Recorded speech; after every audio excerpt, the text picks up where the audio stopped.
আর আজকে জুমার দিন আমারে 2 রাকাত জুমার নামাজ পড়ার সুযোগ দে। ও নবীর উম্মতেরা, নবীর আশিকেরা, হুসাইনের আশিকেরা গো, এই 2 রাকাত নামাজ জুমার নামাজ ছাইরো না, আমার নবীর শাফায়াত নসিব হবে না। রক্তে লাল হইয়া যদি হুসাইন 2 রাকাত জুমার নামাজ পড়তে পারে গো, আজকাল থেকে কথা দিতে হবে জীবনে কোনোদিন জুমার নামাজ ছাড়তে পারবা না।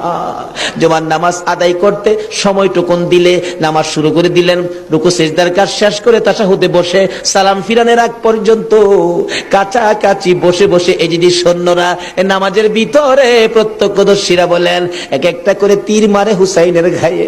ডান দিক দিয়ে যদি তীরটা মারতো, বাম দিক দিয়ে বেরিয়ে যাইতো, সামনে দিয়া মারলে পিছন দিয়া বেরিয়ে যায়, এই কিসিমের তীর গো নামাজের ভিতরে 72টা তীর লাগাইছে। হুসাইন সালামটা ফিরাইয়া নানা গো